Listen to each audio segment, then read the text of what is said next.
Hi, I am doing something a little bit different today by trying out the Canva video option, which I've not done before. So, yeah, I'm going to be talking today about my top 5 KDP mistakes. And yeah, I don't know if you've made any of these, but they're definitely best avoided. So, my mistake number 1 is using a keyword in my author name. And this used to be okay by Amazon. Lots of people did it. And in fact, it's allowed on Merch by Amazon where people use keywords in their author name. But it's no longer allowed.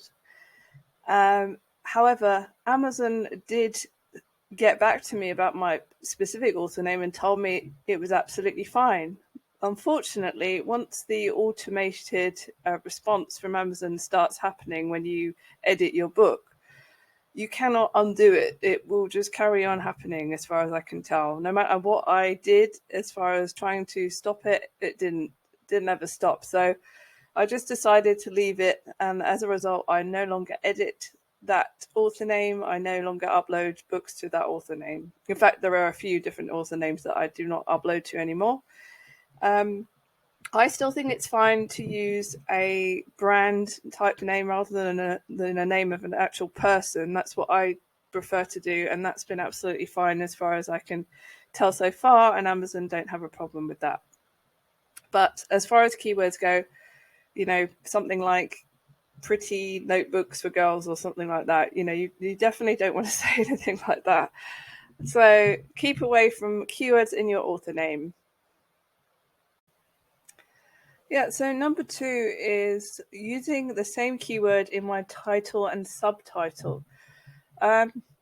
This was something I did early on, and I really don't know why I did it. It was just one of the words was the same in my title and my subtitle.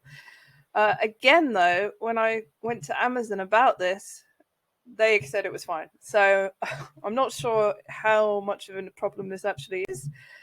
But in general, I guess this is going to set off the Amazon auto error message that you get emailed. So it's probably best to avoid using the same keyword in your title and then using it again in your subtitle, because Amazon is gonna flag it as spam.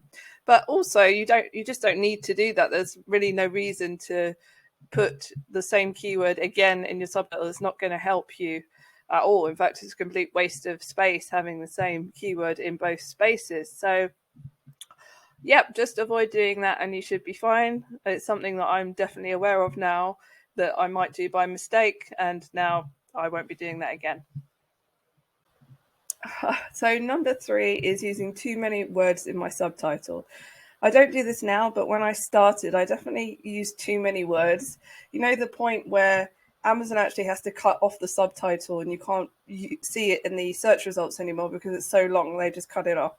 And while Amazon allows that many characters in your subtitle, I don't think that means that you should use it, because it starts to look spammy and just unprofessional.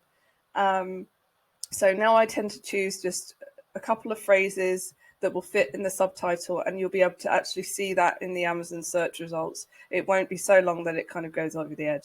I've never been sent a kind of flag or error message or anything like that from Amazon for using too many words or anything, but it's just something that I'm definitely really cautious of. And going forward, I would be really careful about how you word your title and subtitle so that it doesn't appear spammy in Amazon's eyes. So number 4 is concentrating on quantity over quality, and that's what I did when I first started. Really, I uploaded about 100 books in the space of 200 books in the space of a few months, and a lot of them were just quickly rushed notebooks, and of course most of them didn't sell at all, really, or a few here and there. Nowadays, I really spend a lot more time over each book. I also create unique books within the same niche. So I'll create multiple books in the same niche, but all of them completely different covers, completely different interiors. And I find that works best. I haven't created any books in November or December so far. I work also on the ones that I already have there and work on promoting those with ads. So yeah, I would say obviously you do need some quantity there, especially when you're starting out, and that's what I did. But you want to also concentrate on quality. So don't just put out anything, don't go on a conveyor belt of just putting out stuff for the sake of it. Really think about each book and who that book is going to be for, who you're trying to target and appeal to, and also work on the design, because that can be the thing that really brings in the sales for you in a competitive area as well. So last but not least is adding more of the same and not being original. So in the past, I have done this, which is, often when I've gone into a niche where I'm not really very comfortable and I don't know that much about it, I've kind of done a version of what's really already there or already selling. That's never really worked for me.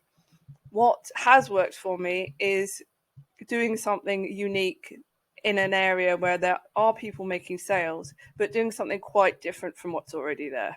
When you see so many books that are kind of copying each other and there's nothing unique there, there's always a gap for something else. People do appreciate lots of different styles. They don't all just go for the same thing. So if you put something out there that's a bit more of a gap in the market, something different, something that isn't already there, even if it's a different style, maybe targeting a different type of person, then you can really have success with that. And that honestly is what has worked for me the most. I think really doing something a little bit different than what's already there, and then doing several books that are different to what is already there and seeing what happens. Because more often than not, which I've said before, you'll have one or two books start to sell out of a selection of books and the others may not.